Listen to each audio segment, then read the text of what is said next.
If you enjoyed the video, like, comment, subscribe. Welcome back to this 11th official episode of the Spidey cast. We're back. Editing Gaming Dudes podcast with the Game Awards episode took up a lot of time. It was kind of a pain in the butt to make the intro for that. There was a lot of funny moments, more than I even noticed on the initial pass through for the edit. And I also had to prepare for the holidays at home, and also had game development / other projects in the background that I needed to take care of. So we're finally back. This isn't going to be a case of, hey, I'm going to upload more episodes. I should do this show more consistently. No, I'm not going to tell you guys that and just say it. I mean it this time. I am going to make more consistent episodes, even if I have to have some simpler ideas to get more out. They're still going to be planned out in some ways. I'll probably still have bullet points. But this episode today is going to be a bit more off the cuff. I want to talk about the fact that I saw Fnaf 2, the movie, with my friend a little over 2 weeks ago. So let's get into that. So I don't have a strong connection with Fnaf.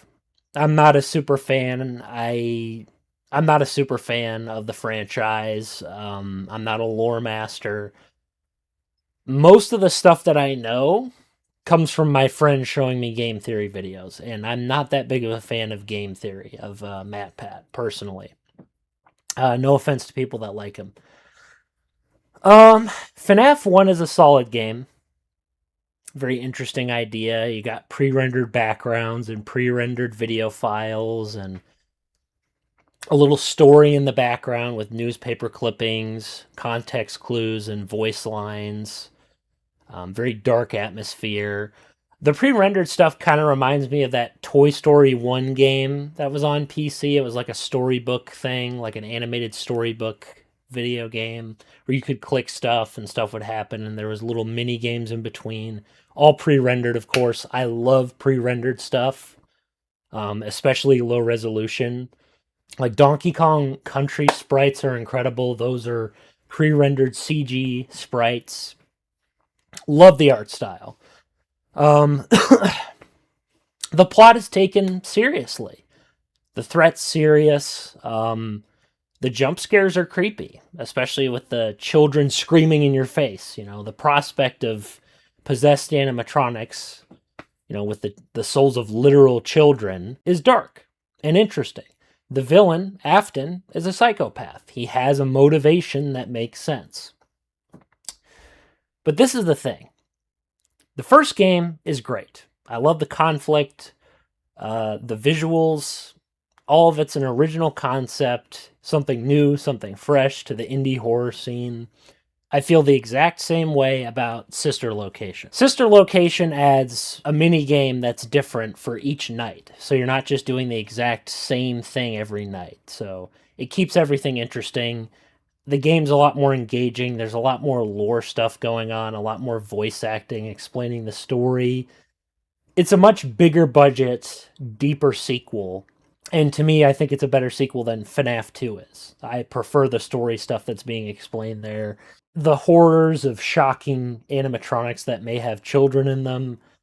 The humor of the AI voice guy telling you, hey, do this and this for the company. Your life sucks. At the end of every night, your character sits down at his dingy apartment and eats popcorn while sitting on his couch watching this Dracula's Son cartoon. It's like, oh, figure out if this is really Dracula's Son. It's kind of a comedy cartoon thing. It's just a fun little moment that makes it feel more real. A lot of times people do just put on YouTube or something after work. So your character feels it adds an extra layer of relatability and realism to the game. The pre-rendered backgrounds are at their best here.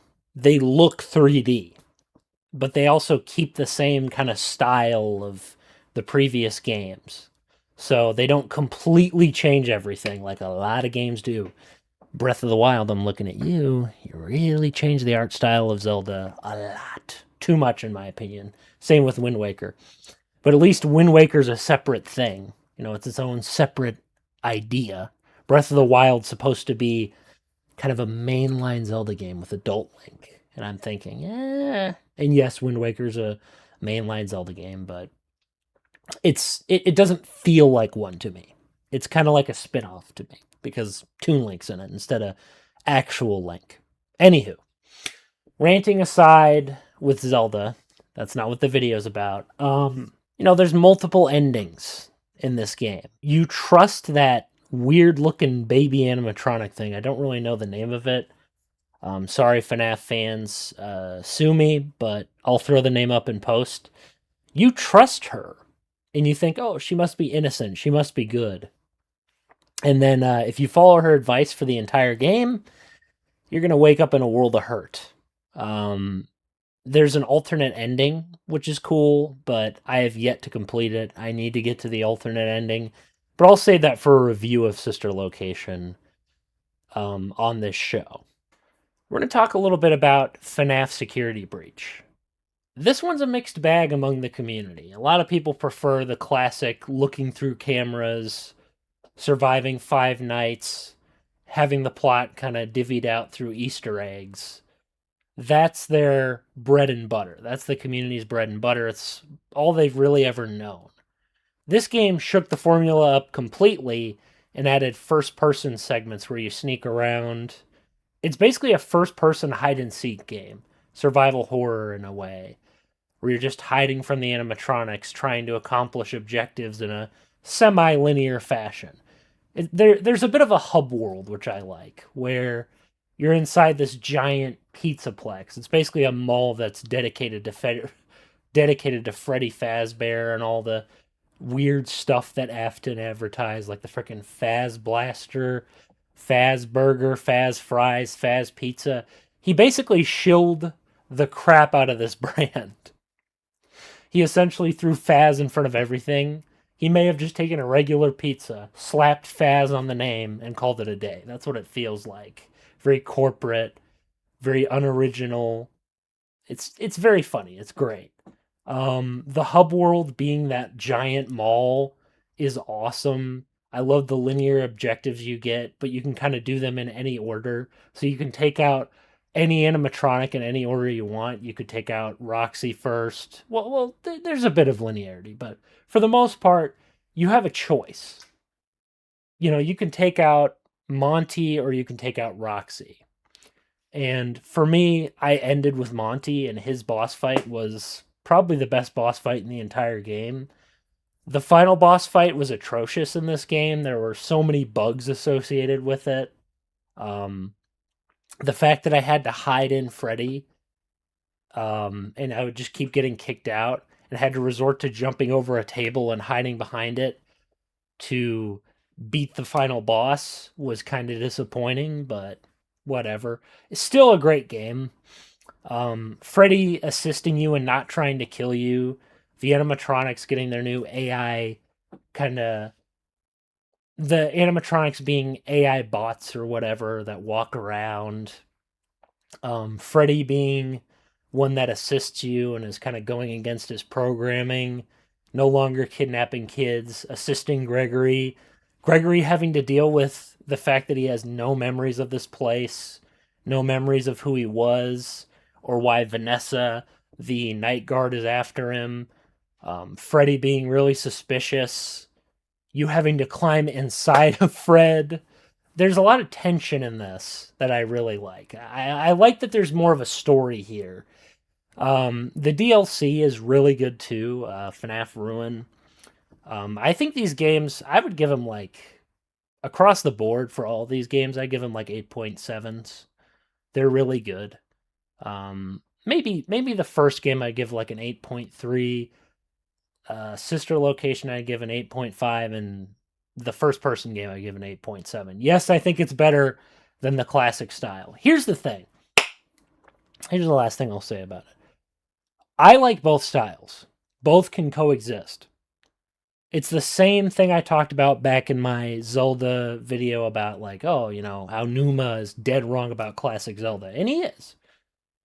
But in this case, I would actually play classic FNAF games. I would never play the Breath of the Wild games. The open world games with barely any story. But with this, I'd be okay with both styles coexisting, or you merging both styles together. That could be interesting. There's a lot of interesting places the franchise can go. How many times did I say interesting in one sentence? Too many. But I like this game.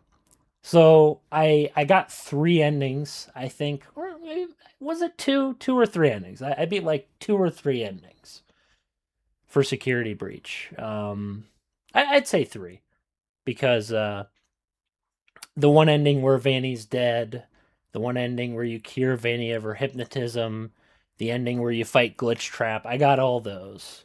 Um, I even got the ending where Gregory gets kidnapped again and is forced to stay at the Pizzaplex.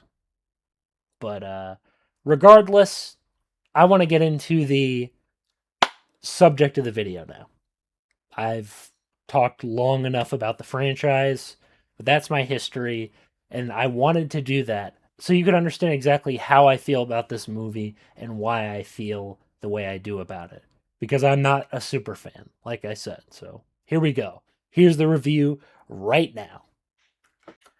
I do want to review the first Fnaf movie in a separate video, but for the Fnaf 2 review, on the show, of course, we're not going to do a main channel video for this. I'm going to do a more personal Fnaf 1 review on this channel. So, Fnaf 1, to kind of get it out of the way, was a very serious, down to earth, pretty realistic for this franchise movie.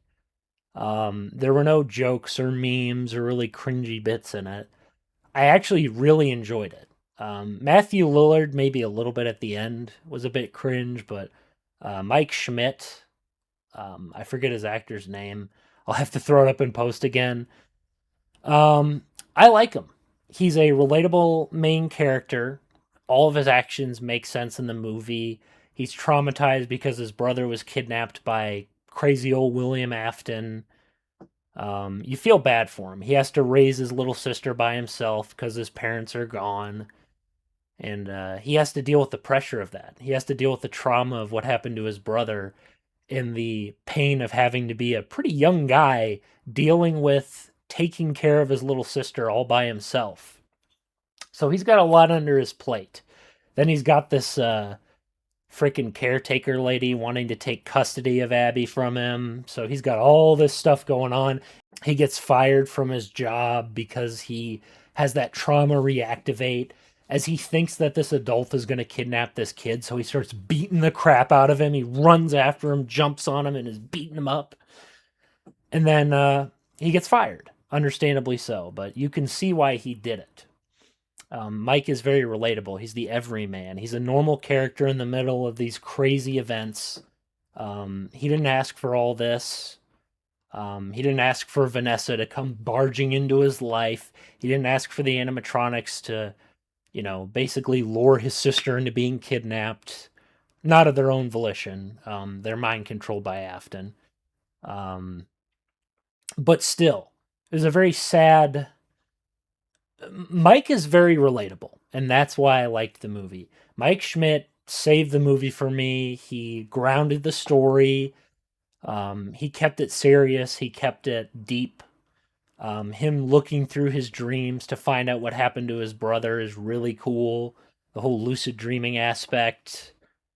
The attachment between Mike and the animatronics, him having to deal with the fact that he doesn't realize that his brother is one of those animatronics, and he figures it out at the end. The trauma and all that stuff. It's a very solid movie, in my opinion. You know what? I would give it an 8. I'd give FNAF 1 an 8. It's a solid movie. Mike Schmidt he saved the movie for me. I didn't care about Vanessa. Abby was annoying. Constantly rebellious, cared way too much about the animatronics for no reason. There's no explanation as to why she wants to go back to Fazbear's Pizzeria, other than the plot needs her to be there so she can get kidnapped by Afton. But other than that, solid movie. I think that Matthew Lillard at the beginning of the movie is actually better than he is at the end. I kind of wish he kept the facade of being a kind of an understanding guy. Like he's a little bit quirky, but he's kind and he's understanding and he gives Mike a shot at a job. He gives Mike a shot at a job. Pretty upstanding guy. But regardless, I'd give that movie an 8 out of 10. I thoroughly enjoyed the first Fnaf. Here's the thing, when I say 8 out of 10, I'm not going to sit here and say, "Oh, this is the best movie ever made." It's not. Not even close. But I think it is one of the best video game movies ever made, and it's high up there for me. It's high up there for me. I love the first FNAF movie. I think it's better than this one, and you're about to see why right now. Sorry for the little tangent, but I have to talk about the first movie a little bit, just to kind of wet your palate for the second one. So we start FNAF 2 with a flashback to the original pizzeria. I think it is, at least. It looks kind of like the one from the first game. And it kind of showcases Vanessa's backstory with her father, William Afton, kind of the relationship between them. And it doesn't really paint Vanessa in a sympathetic light because one of the kids is about to be kidnapped, for Afton's crazy experiments. And she just kind of is like, "Oh, don't go." But she doesn't go over there or call the cops or anything or say, "Hey, kids are getting kidnapped." She could have easily ended this whole crazy psycho killer thing by just calling the cops. Then they'd realize, hey, this guy's a psychopath. He's doing some supernatural crap, so we should probably just kill him, like firing squad style. And he's kidnapping children and stealing their freaking souls. So, and like I enjoy the flashback, but I feel like if you're trying to make a sympathetic character, you should probably be having her do logical things. Maybe she goes to like a phone. She runs to a phone in the flashback, but then Afton catches her. Like there needs to be a reason as to why she's not calling the cops. The adults being completely like, "Oh, shut up, kid." Because one of the kids that got kidnapped, the very kid that got kidnapped in this flashback, sees another kid get kidnapped, and she's like, "Hey, um, hey, adults, could you help me out? Something really weird's going on." And they're like, "Who cares?" And I'm thinking, no self-respecting adult is going to let a freaking child get kidnapped. Like, those kids, those parents deserve to have their kids get kidnapped because they don't give a crap about anything. They're awful parents. Literally awful. Also, I need to move this. There's a bit of a glare. I don't even. The funny part is no one even notices. Guaranteed, no one notices that except me. But it just it feels weird, in my opinion. I don't understand. Like I like the flashback. I'm glad it's there. But if you're trying to make Vanessa sympathetic, you failed. She also didn't tell Mike about any of this. That there was a kid who was at the pizzeria, locked away, hidden. They could have helped her. They could have got her to a therapist. They could have done anything. But for some reason, Vanessa's like, I'm not going to mention that to you. And Mike calls her out on it. Mike is like, "Hey, why aren't you telling me about, why aren't you telling me about this? Okay?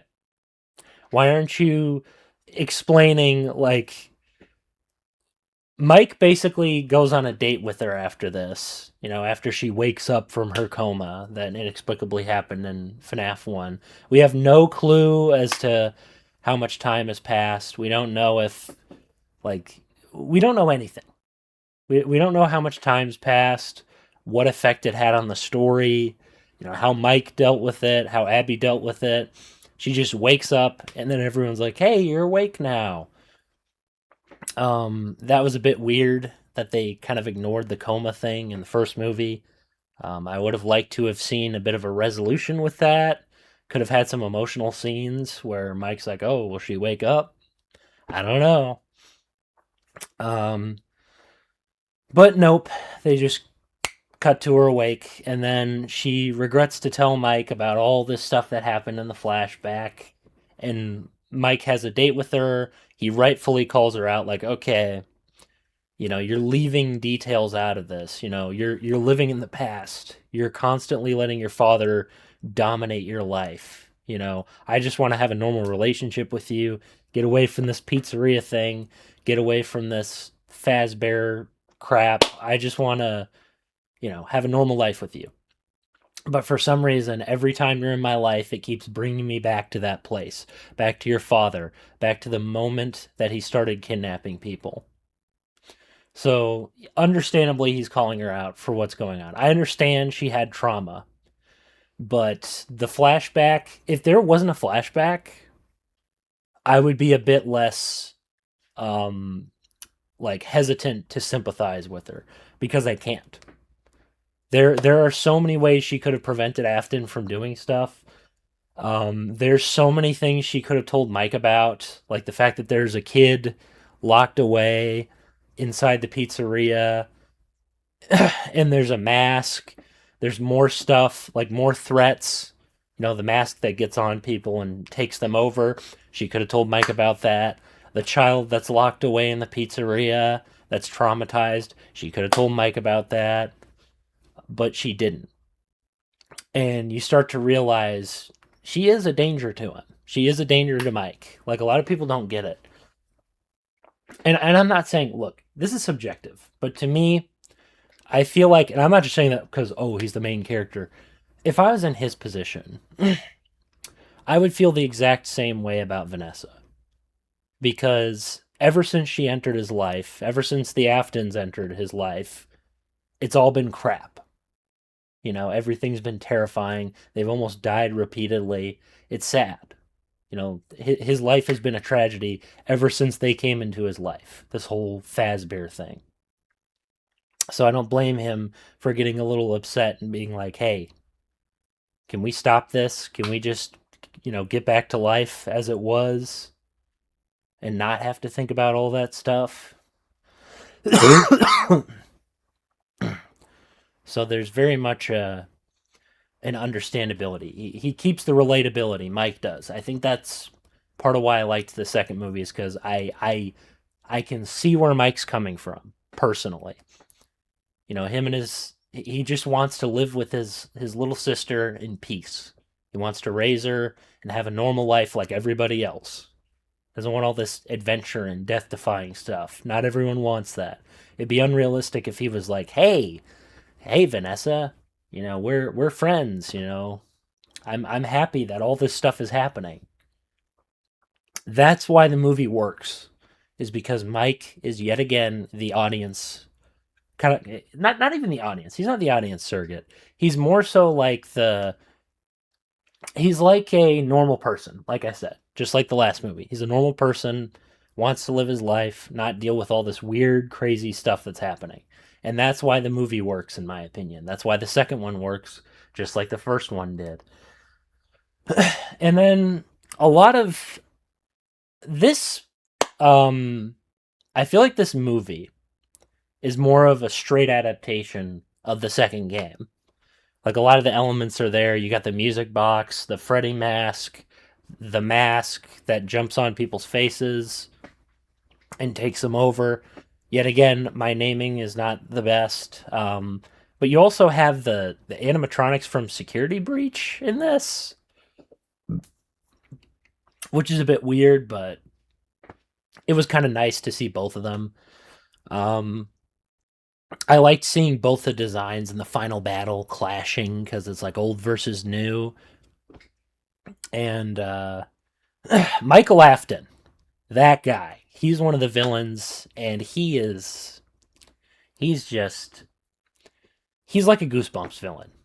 The second he walks in, the second Mike walks in, the other Mike, the one people theorize to be the same Mike as Mike Schmidt, our main character, Michael Afton, walks in and he's like this.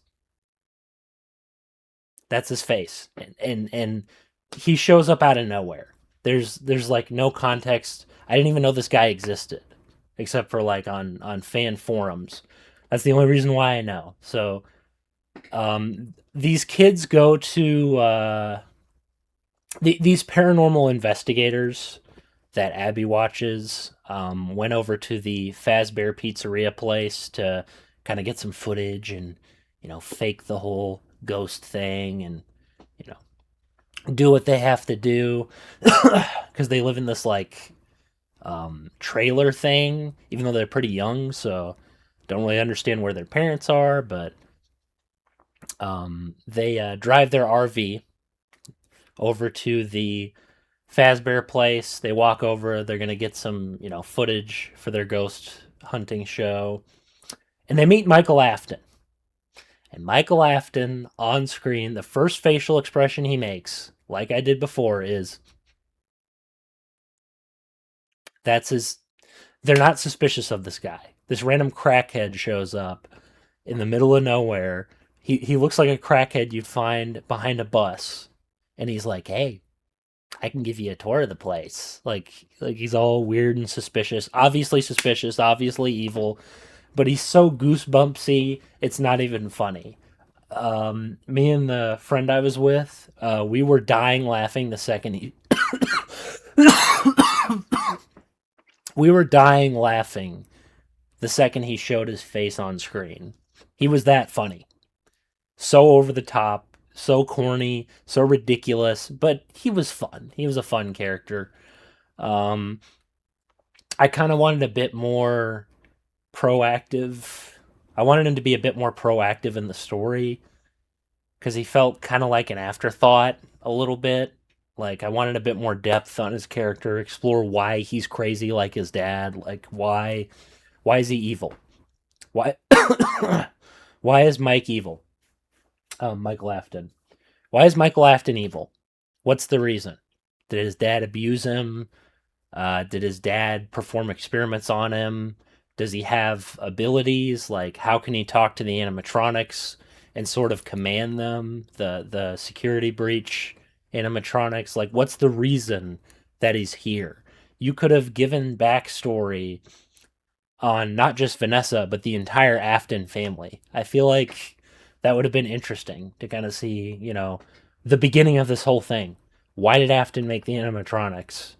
How does Michael figure into his plan? How does Vanessa figure into his plan? How does Vanessa figure into his plan? Like I wanted more of an explanation. If you're gonna focus on one Afton, you have to focus on all of them. It would be interesting to see like what was he up to? How did he get the Fazgoo, as the lore people would say, to get the souls of children? How did Afton do that? William. Why is Michael okay with, going with his plan and being like, yeah, Dad, let's steal the souls of more kids? Why does he care? Why does Michael care about that? Because if in the lore, I'm pretty sure Michael's the one who kills the little brother. Sorry, my throat's a little shaky, but Michael kills the little brother, Greg, and he basically it sends Afton on this crazy revenge quest to get his son's soul back, killing other children. Like, what's the reason? When did this operation start? Why did this operation start? How did he have the technology to do all this crazy stuff? You could make a whole movie about William Afton. I feel like that would be smart, like a prequel movie. If they're not going to explain it in the later stuff, they need to explain it in a prequel. Because none of this really makes any sense. Like, unless you've studied up on the lore, there's no backstory to any of this. And I feel like that needs to be kind of rectified. We need to see um how this happened. Why is it happening? Why is any of this like why was there a Fazbear location?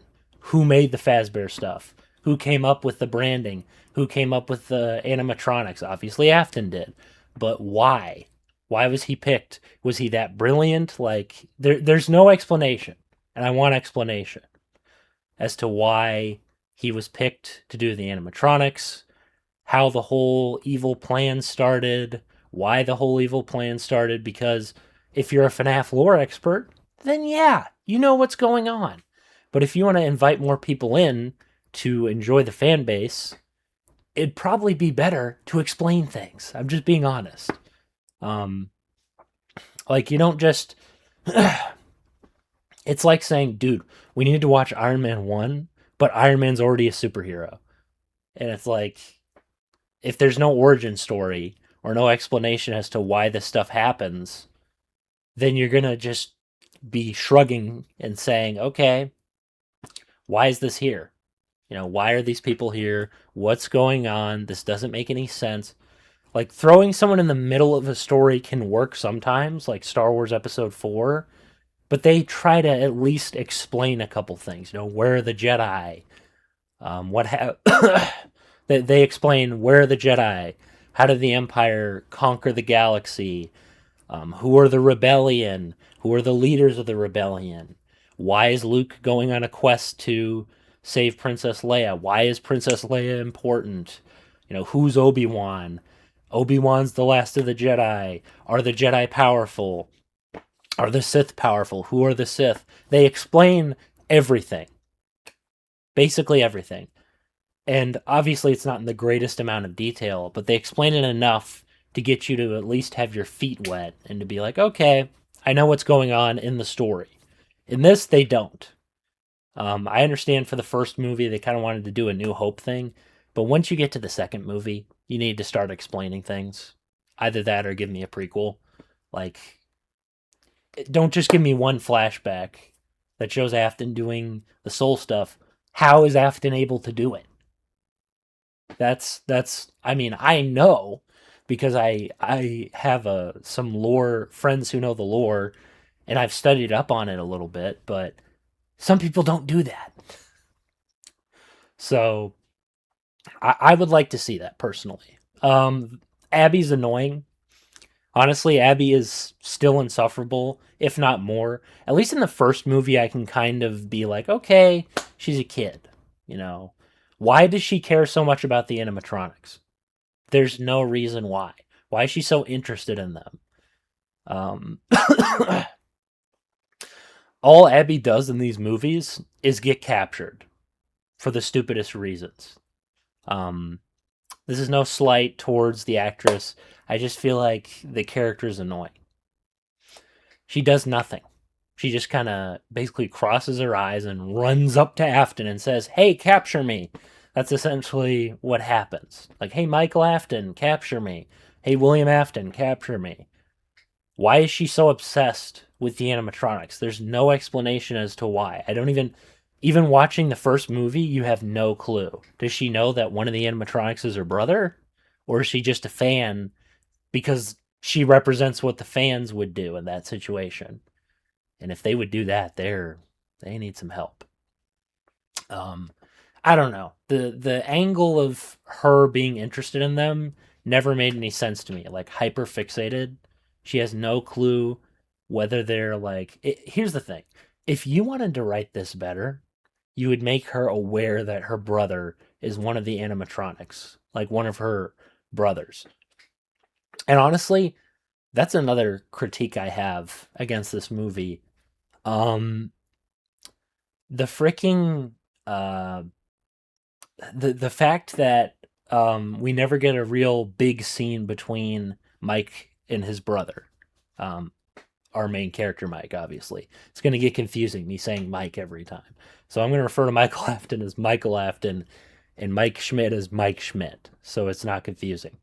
Just Mike. Or just Mike. But I feel like I wanted an emotional scene between the brothers, between Michael and Greg, I think is his name. Whether that ties into Security Breach, who knows? Um, I feel like it would have been nice, you know, explain that Abby really wants to go to the animatronics so she can see her dead brother.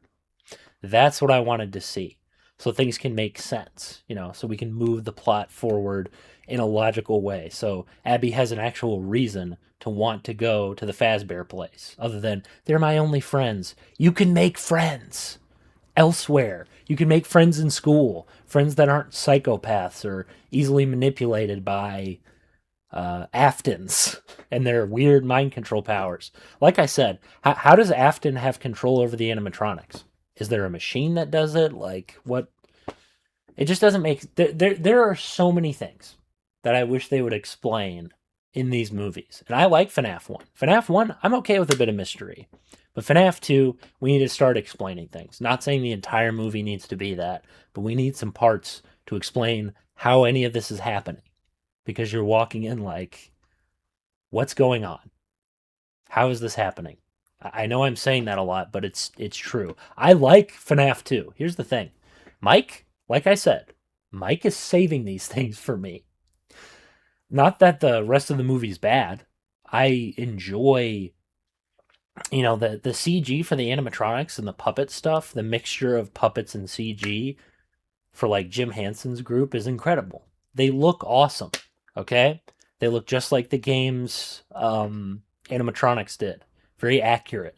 The pizzeria place, very accurate to the original version.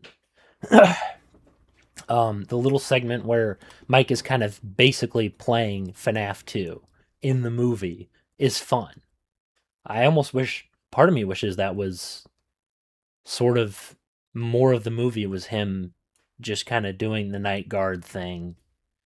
But then you'd have to keep Afton alive for it to make sense. I would have made Mike's brother a more central focus of the movie. I would have given him a name. I would have called him Gregory. People would have been like, whoa, that's Gregory. What?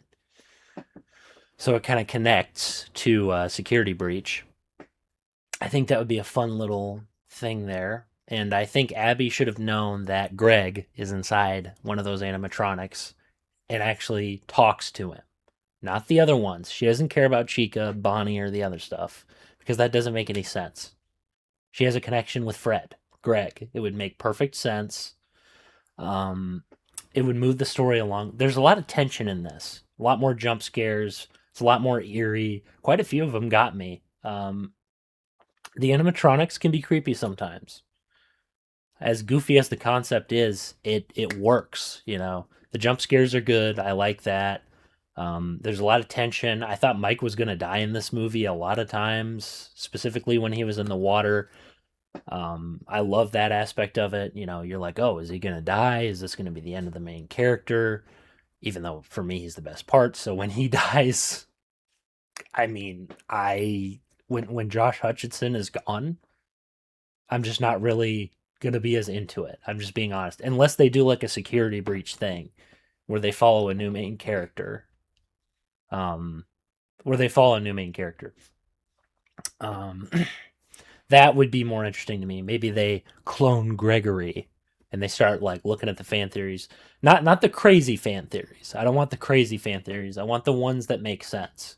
Maybe he does finally get the soul of his son and then he clones him and then the son rebels. That could be an interesting fourth movie idea. I think that would be interesting. And then he kind of gets revenge. If Mike dies, he gets revenge for Mike dying. So there's kind of a connection. There's connective tissue. That's what I want. I want a prequel. I don't want Mike to die, but if it's going to happen, let Greg be alive as a clone. I think that would be interesting. I don't think Abby is interesting enough as a character to be the main character of the next movie. She's just kind of weird. Like I'm okay with quirky characters who are weird. There are times when her chemistry with Mike in terms of like the whole brother sister thing is like charming. Like, oh, they care about each other. When they're acting together, I think she's a better character. But when she's alone with the animatronics, she's insufferable. She's literally insufferable. She becomes like a 5-year-old when she's around the animatronics. And I'm not saying like she's obviously like probably preteen now. I want her to act a little bit more mature than the way she's acting. The second she sees the animatronics, she's back to that 5-year-old little girl from the first movie, and I don't like that. Let's develop the character, make her more complex, make her more interesting, add depth as to why she cares about the animatronics. These are things, and I'm not saying the movie's bad. I enjoy the movie. I would give it a 7. Um, the FNAF 1 is a 7.5, maybe an 8. It's in that range. It's in that range of that. The first movie has a charm to it. Yes, it doesn't have as much jump scares, but I'm invested in the characters and their kind of struggles. In Abby's case, she's a kid, so she's gonna act like a kid. Um, Vanessa acts more normal. There's no secrets between them. She explains everything that has to do with the whole animatronic thing. That's the best part of the movie for me with this and FNAF 2 was the fact that one, the animatronics came back to save Mike and Abby from Michael Afton and the mask thing. Um, so it kind of established, hey, the brother still cares about Mike, but I wanted to see a bit more dialogue between them, kind of an emotional reunion. And now they're gone, so there's some suspense for the next movie. You know, the kids' souls have gone to, I think, heaven. I thought that was cool. Little heaven reference. I'm a Christian, so just like Scott Cawthon. Um, I liked that reference. I enjoyed the implications that they probably are there. I liked the whole Abby and Mike kind of, like I said, they have a very deep relationship. It's charming. It's fun. They really care about each other. Vanessa, I mean, her character is interesting from a concept of, she's linked to all this stuff, but I feel like people give her too much slack. Like, cut her some slack. It's not her fault her father's this way. Yeah, but it may not be her fault her father's this way, but it is her fault that she kept so much stuff from Mike. She caused 90% of the plot in these movies, specifically the second one. It's just, like I said, I liked the ending. I like the ending of the movie.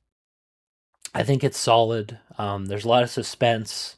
I like that Vanessa's a villain. I mean, they had to make Vanessa a villain. In the theaters, I was clapping when Mike rejected Vanessa because if you're in his position, what are you going to do? What are you going to do? Be like, hey, you helped me out, so you're part of the crew now, you have a family now. I liked that they denied that. I liked that Mike rejected her and she became an evil villain because I get where Mike's coming from. I mean, imagine you have a little sister and you're just trying to raise her peacefully, and then all this crazy crap happens because this girl and her crazy family enters his life. I would reject her too, and she keeps information. She keeps information from him. Like, why not tell him these things? And I understand it's a sequel, so they need to have things happen. But I get where he's coming from. He's like, okay, every time we hang out, dangerous crap happens to me, and I almost die, and I lose my sister. He's a guardian for his sister. He doesn't have any parents to look after him and his sister. He has to do this himself. So he has a lot of responsibility on his shoulders, and he has to deal with her too. Bringing all these crazy things and bad things happening from his perspective. Like, I get where he's coming from. I understand. I don't understand why people are like, oh, how dare he do that in the theater. They're like, no, why did you say that? Why did you reject her? I'm like, I was clapping. And I'm not saying that to be a contrarian. I was clapping because what else? He told her, hey, stop lying to me. She admitted she lied to him about things, about the whole thing being okay, about everything being okay. Like, she lied. She kept details from Mike about those kids that were tormented. She kept so much from him. And she could have prevented Afton from doing these things. The second that the military learns that this guy can come back to life, nuke him. He's dead. Afton wouldn't stand a chance against the military. You don't even have to nuke him. He wouldn't stand a chance against freaking military people. They would blow him up. They would blow him to bits, incinerate him. He'd be dead. He wouldn't come back. So all these problems could have been prevented by just telling people, hey, my dad's kidnapping people and stealing their souls. You could have prevented this, Vanessa. You could have stopped all of this, but you didn't. Why? My father's too powerful. There's a military in the United States that is more powerful than an animatronic guy. Okay? I like that this. Here's the thing. I like that Vanessa's like this because it reveals something about her character. It reveals that she's not that good of a person. You know, she's trying to make up for what she did in her past, but that's not enough because she keeps endangering people because of her family, because she refuses to tell Mike about Michael Afton. He thinks William's dead. So he's like, oh, the threat's gone. She knows that it isn't. She could have told him a long time ago. I understand she was in a coma, but the second you wake up, you tell him about this. Or even beforehand, the second you meet him, you tell him about your brother. You tell him about the other animatronics, you know, the Fnaf 4 ones or whatever. Not Fnaf 4. Fnaf security breach ones. You tell him about this stuff, okay? You don't just leave him in the dark. It's your fault that he's in this situation. People are like, oh, she's helped enough to redeem herself. That's not how it works, okay? I understand in people's brains, the love interest is, you know, an innocent character, but that's not how it works, okay? Could Mike have put it a bit nicer? Yeah. But in his position, I get being upset. Okay? He has no one else to protect his sister. He doesn't have parents. He's got big responsibilities, but he's got a job. He's got to take care of his sister all by himself. So why would Vanessa think that he would respond any other way? That's my question. And that's the thing. This movie's great. I like it. There's a lot of suspense. There's a lot of moments where you're scared. You know? There's a lot of moments where you're scared for the characters' lives. There's a lot of jump scares that work. I like seeing gameplay elements being adapted into the story more accurately. I like seeing lore like Michael Afton showing up. I like seeing. I like that they separated Mike Afton and Mike Schmidt, so there's no confusion as to whether Mike Schmidt is a part of Afton's family. You know, I like that they didn't play into fan theories. That's why FNAF 2 works for me. It didn't play into fan theories. It didn't try to, you know, be like, "Oh, hey." And it sounds like I'm being negative on this movie. I like it. I like this movie a lot. I like that Vanessa's called out. I like that Mike is kind of standing up for himself and his sister. I like that he's taking charge. He's trying to be a good parental figure. I like that he's prioritizing his sister over some silly relationship because that's what you should do. Yes, Vanessa was helpful, but at the same time, she caused more harm than good, to be honest. Afton's scene where he like shows up in her dreams was kind of funny. Here's the thing. I like Michael Afton made me appreciate William Afton. Michael Afton is so goosebumpsy, I can't even take him seriously. William Afton, yes, he's shaggy. Yes, I talked about how, you know, I've in the past I've talked about how it was weird that he was in the movie and he was a bit too goofy. In retrospect, Michael Afton made me appreciate William Afton. He's not a bad villain. He's funny. He's charming, but he's not. He's not as good as his father. His father's a better villain. At least there's an attempt at masking himself being the main villain. And there's an attempt at pretending to be charming and normal and understanding and a good guy. Michael has none of that.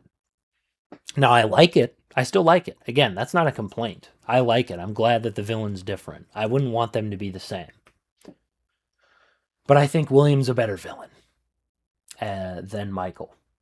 I know that's probably a water is wet opinion, but I feel like I don't know.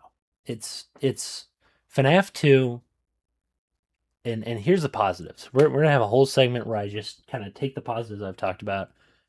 I like FNAF 2. I know I'm repeating that 100 times. I enjoyed the look of the movie. It's dark, it's grim, color wise. It's it feels cold in a way, kind of like the winter. I know that's a weird thing to say. The teacher's death, I liked. The whole robotics thing was kind of a funny scene. Seeing the teacher get his head crushed by one of the animatronics was pretty horrific. He was some character from Seinfeld or like Newman or something. I don't know. I watched a little bit of Seinfeld, but it was kind of funny to see him like get his comeuppance, but also it was kind of dark. I don't think he deserved his head to be crushed by an animatronic for him for him saying that the little girl's animatronic thing was bad and like destroying her science fair project thing or robotics thing. I don't think he deserved to die for that. He was annoying for no reason.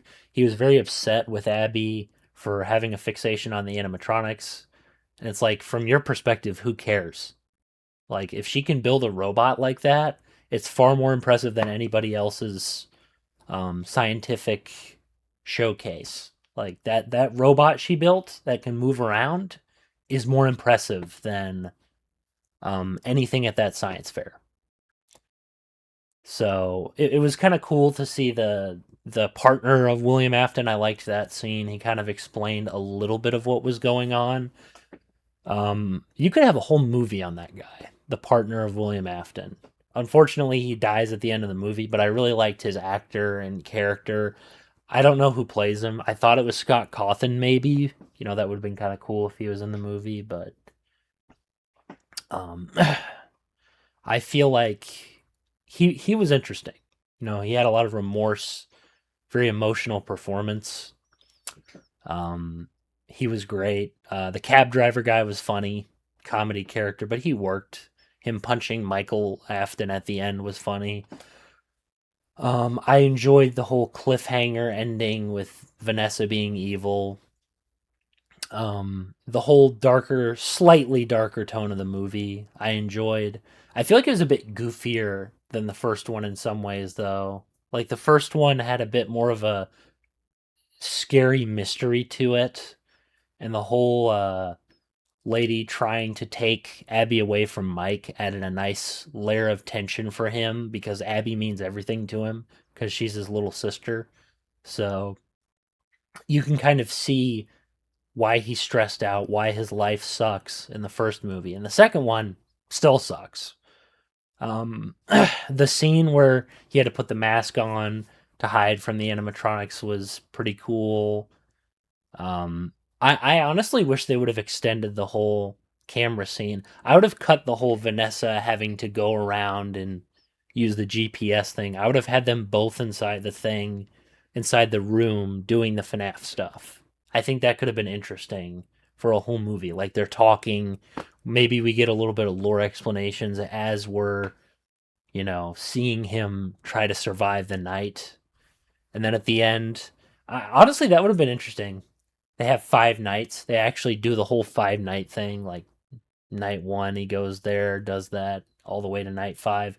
I enjoy the story of the movie, but I honestly think this is the movie where they could pour even more gameplay kind of stuff from there. You could have a lot of suspense. I'm not saying for the whole time we do the night thing. Like maybe we sprinkle it in a little bit. We sprinkle in the whole survival thing.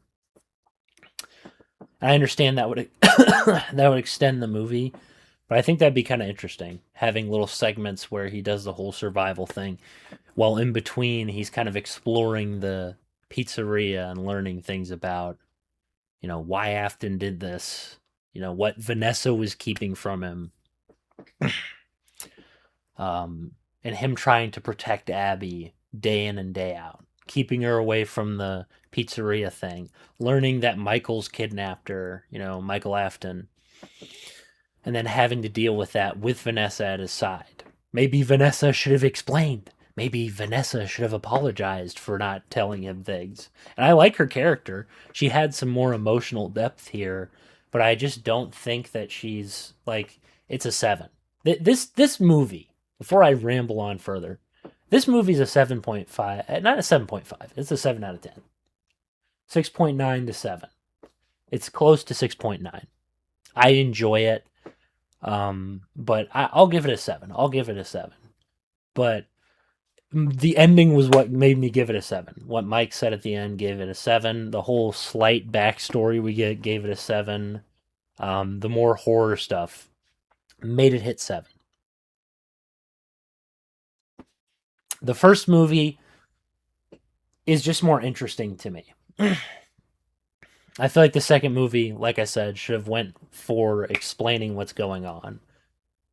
It'd be interesting to see what the movie version of this stuff is. Because I like that the movies, this is something I like about both movies. I don't have to think in my head and theorize why something's going on. I don't have to theorize why is this character doing this or that? Who is Mike Schmidt?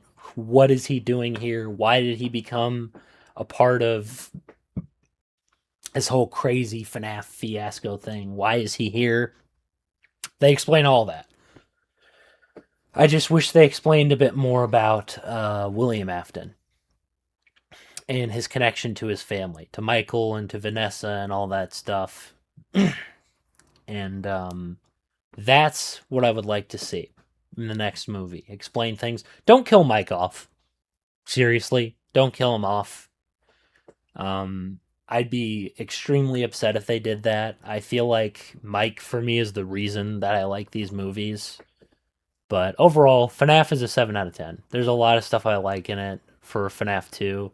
You know what? FNAF 1 will be an 8. I'll leave it at an 8. FNAF 2 is a 7, though. I don't think it's perfect. It has some problems that the first movie didn't have. The first movie felt like it was good at establishing the characters, why I like them, why I'm interested in what's going on, what's happening, why things are going the way they are, who the villain is. It explains a little bit, just enough to get me interested. Now, the second movie should have explained a lot, because Michael Afton just shows up. He just shows up out of nowhere. Vanessa apparently forgot he existed, regretted to tell Mike about him, and also didn't tell him about the poor child who's traumatized in the middle of the frickin' pizzeria. And then William's being brought back. And if William kills Mike, like Matthew Lillard's gonna say, I'm sorry. I just don't really care, to be honest. I don't want Mike to die. I don't want him to die. Or if he's gonna die, let him go out with like a heroic sacrifice or something that puts Afton on ice for a while and kind of allows Abby to have a normal childhood. Like, I don't want Mike to just die at the start of the movie. I want him to survive to the end. And if he has to go down, let him go down in a blaze of glory. Taking the animatronics with him, taking Afton with him, and kind of ending in kind of bookending this whole thing. From beginning to end, bookending it. That's what I want to see. So he gets justice. Maybe he lays Vanessa to rest. Maybe he defeats her in some way. And then he's like, okay, I'm sorry you had to go through what you did. And then Vanessa apologizes for not telling him things, like these very important things that could have kept him safe. And then the movie would end. Maybe her and Mike would meet in heaven with their brother. That'd be kind of interesting. That'd be an emotional scene. But um, I don't want him to die unless he's going to go out in a blaze of glory. And if you're going to do a movie after that, do a security breach thing. I like security breach.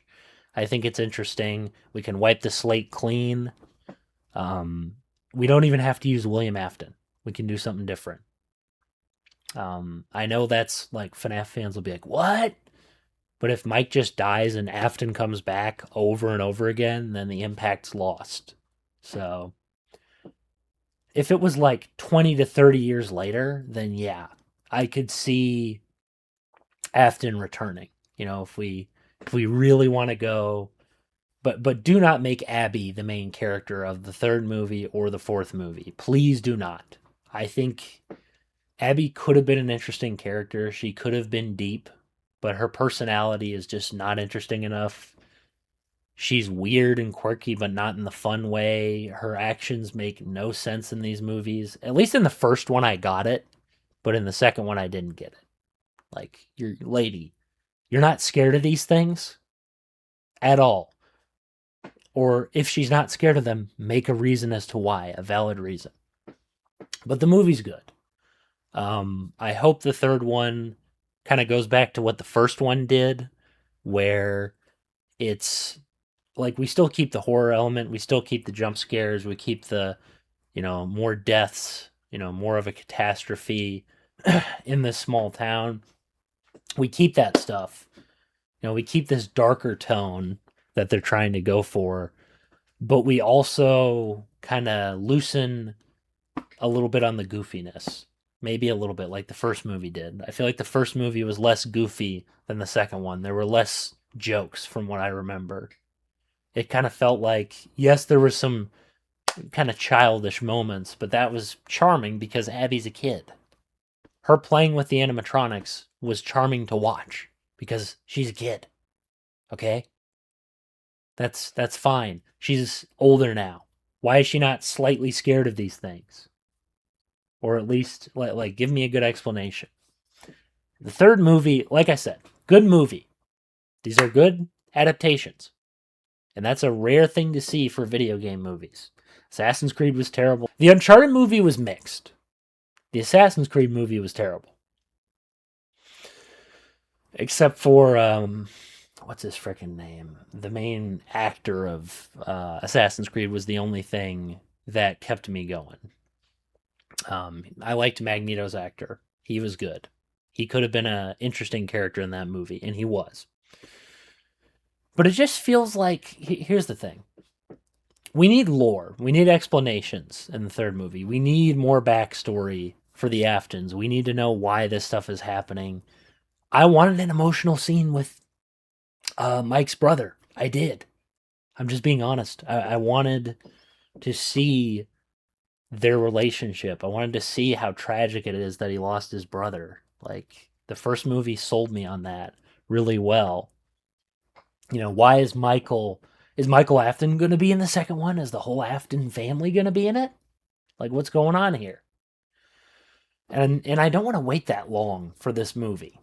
I'm just being honest. I don't want to wait till I'm 30 to see this movie. I don't care about how old. I don't care about getting older. I just like to see it quicker. Come on, guys. I don't want to have to wait till then to see the conclusion of this story. I'm excited. That's the thing. Both these movies, as much as I dislike the second movie in terms of like compared to the first one, at least I still like it enough to see what's going on in the third one. So make it a good finale. Make it fun. Like the first movie was. Kind of go back to that style that you were going for. Just explain some of the blanks a bit better. And then, in my opinion, you'll have a movie that is way better. So, FNAF 2 is good. I like it, but I do think that it is not as good as the first movie. There's a lot of stuff that needs to be changed, in my opinion. There's a lot of stuff they could have dialed back on, a little bit of the goofiness. A lot of the whole story just kind of feels unexplained or a bit too mysterious. But the horror, the gore, the tension, the stakes, they feel at their highest in this movie. And it works. And I thought a main character was going to die. My favorite character, Mike. But regardless, I've rambled on a lot about this. I might do a little bit of a ramble fest for like 10 minutes. I got 10 minutes. I might do a little bit for Fnaf as a whole. Fnaf has a lot of super fans. The whole movie theater was cheering and people were happy and talking about the lore and getting interested in the series and kind of discussing things with each other. And I liked seeing that. I like seeing fan bases be passionate about games. And a lot of people will be like, oh, it's nostalgia. You know, these people grew up with this franchise. And this is kind of something I'm saving. This is a teaser for the next episode of the Spidey cast. I have a simple question for people. When was nostalgia a bad thing? When was it bad to like a classic game or a classic franchise that people like millions of people? Just like with Zelda. Modern and classic fans are always butting heads. Modern fans are saying, hey, you're in the past, old fans. It's just because of nostalgia. That's why you like this game. Listen, look, that's not productive with discussions. I would say this to any fan base. That is not a productive way to discuss things. You getting mad and pointing at people and be like, you nostalgic old men. How dare you do this? It's like, what's the problem with having nostalgia? You have nostalgia for Breath of the Wild, okay? The game's 8 years old. It's old. A game that's close to a decade old is old. All right? Just because, and you have nostalgia too. You have nostalgia for the game you played. And here's the thing. Not every game is liked because of nostalgia. Keep in mind, I don't have nostalgia towards Ocarina of Time. I played Oracle of Ages first. That was my first Zelda game, okay? I don't think Oracle of Ages is the best Zelda game. I don't think Oracle of Seasons is the best Zelda game.